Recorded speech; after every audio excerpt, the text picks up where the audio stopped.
While walking back from the garage, I heard my wife on the phone. "Don't worry, I'll leave him after Christmas. I just want the gifts first."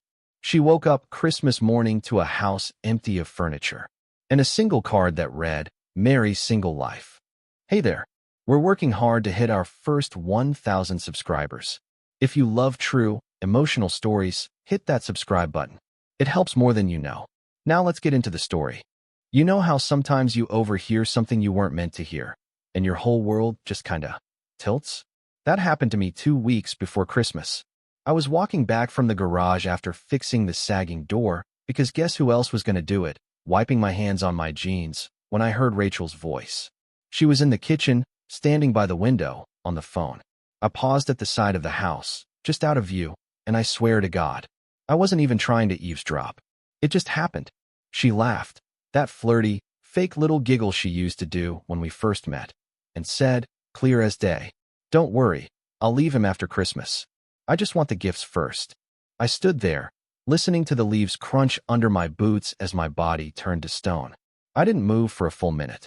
I just stared at the side of our house, the place we'd saved for, fought for, poured everything into, the place we were supposed to start a family in. And Rachel was inside, scheming how to milk one last haul out of me before dumping me like yesterday's garbage. I don't know how long I stood there. Long enough that my hands went cold.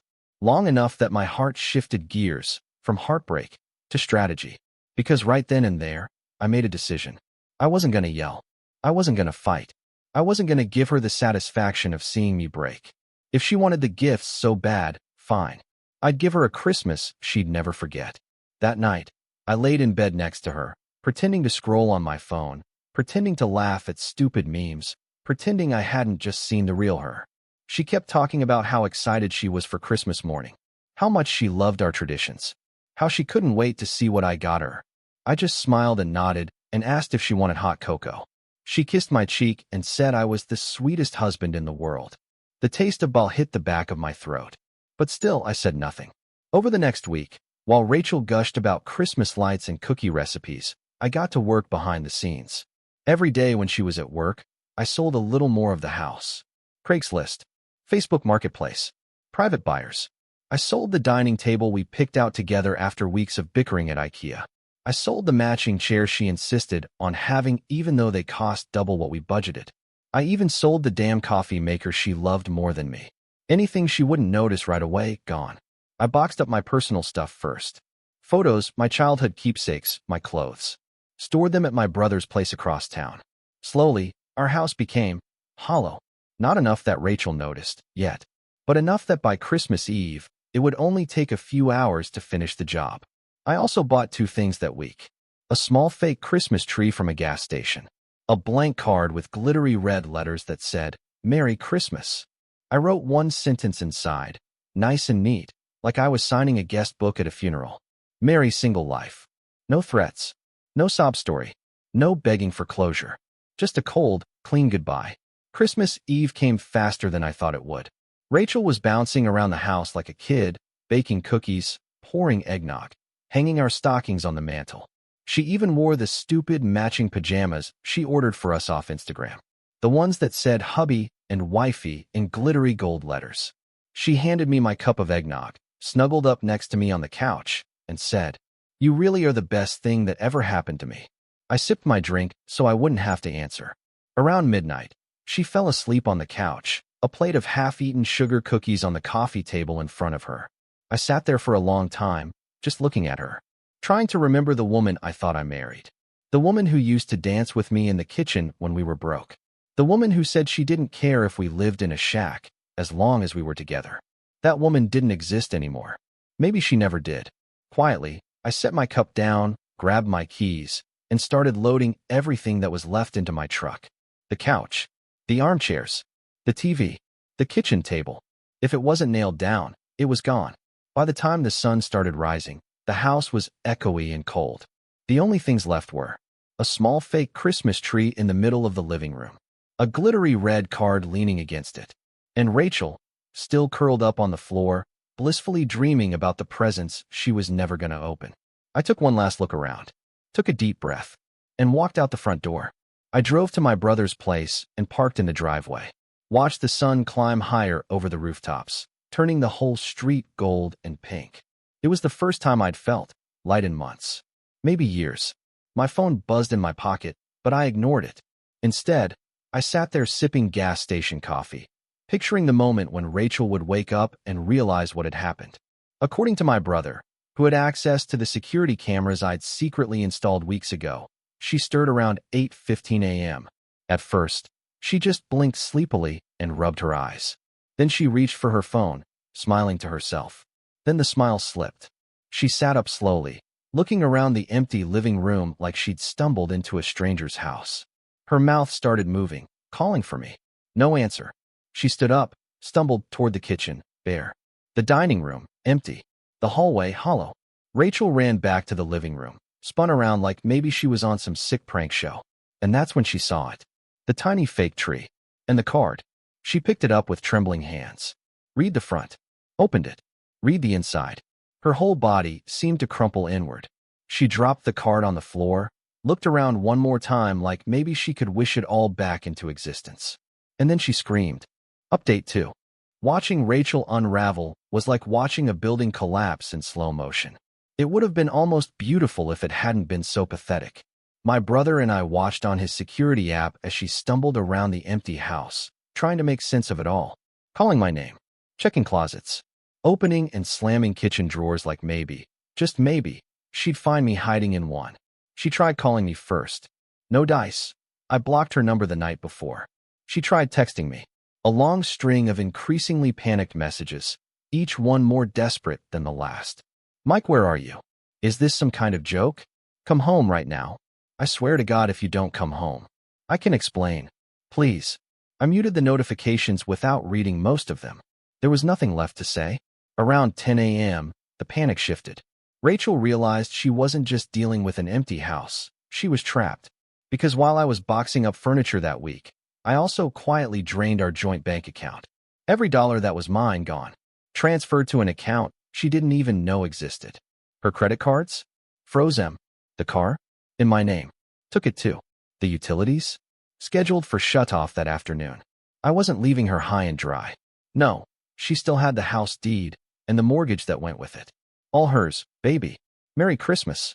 Rachel must have realized it around lunchtime, because she stopped calling me and started calling backup. First, she dialed her friend, the guy she was planning to run to after Christmas. Good old David. You know, the guy she giggled with on the phone.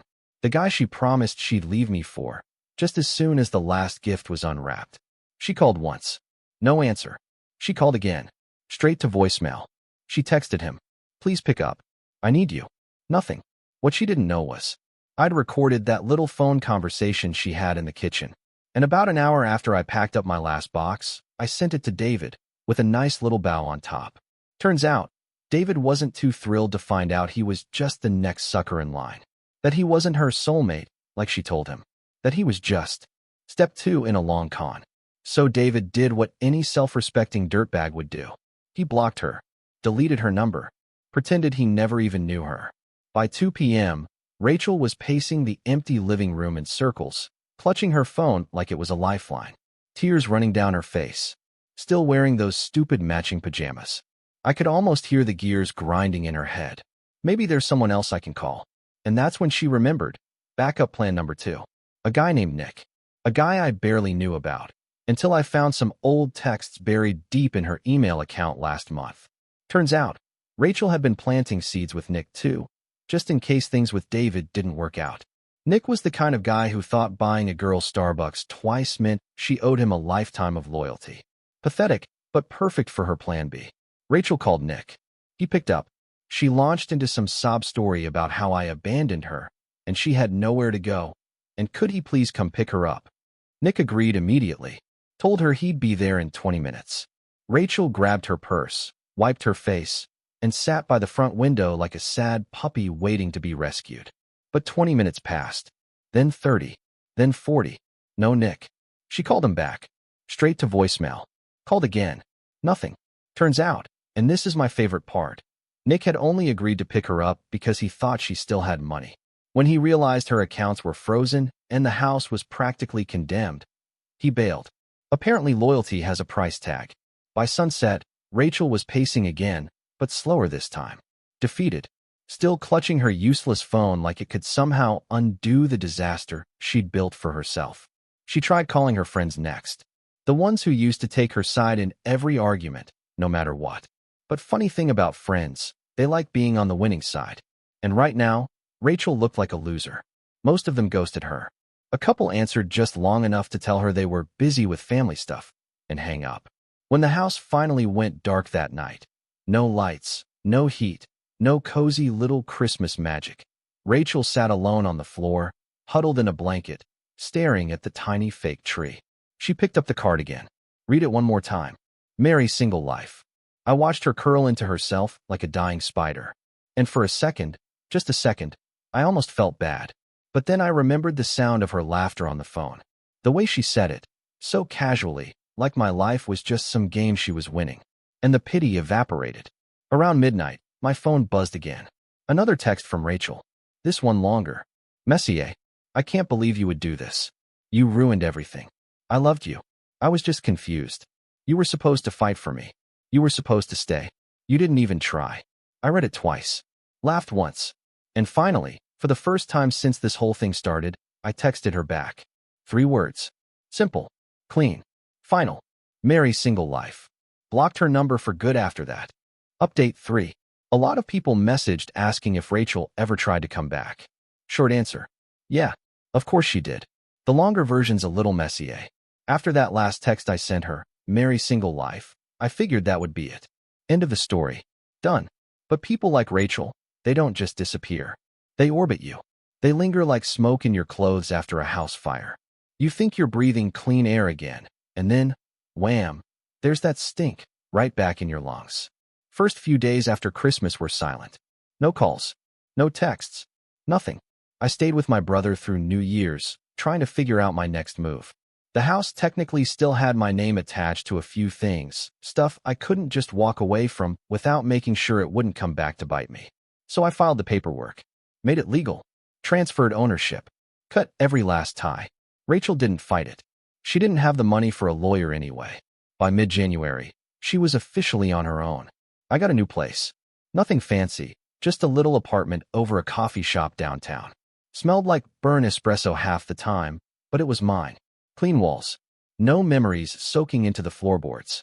I bought myself a used couch, a mattress off a clearance rack, a secondhand TV. Started building my life again, piece by piece. No fanfare. No grand announcements. Just breathing. Existing. Finally.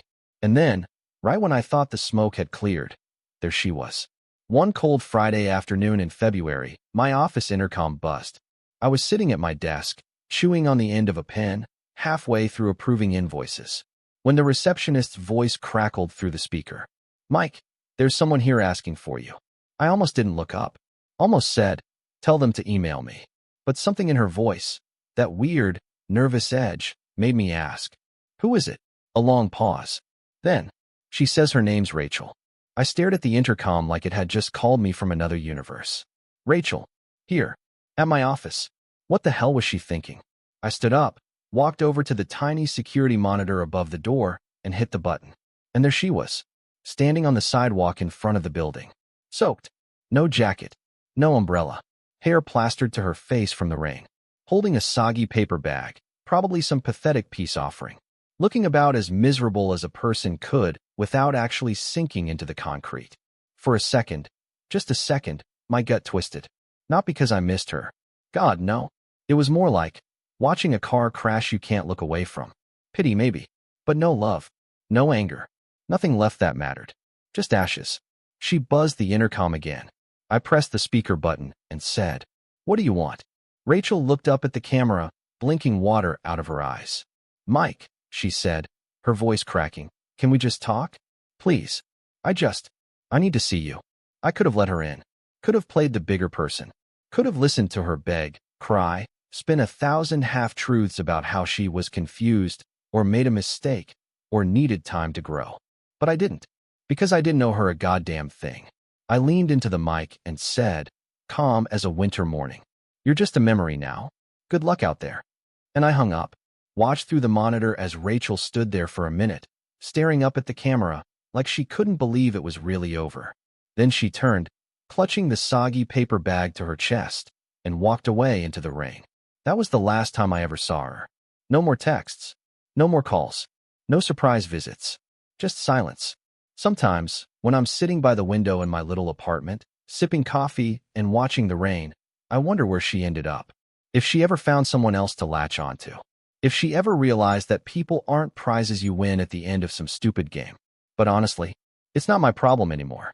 This Christmas, I didn't buy anyone fancy gifts. I didn't decorate a big tree. I didn't throw a party. I bought myself peace. And for the first time in a long, long time, it was enough. And that's the story. If you're still here, that means you're one of us. So go ahead, hit that subscribe button. I drop new chaos every single day, and trust me, tomorrow's story, it's even worse than this one.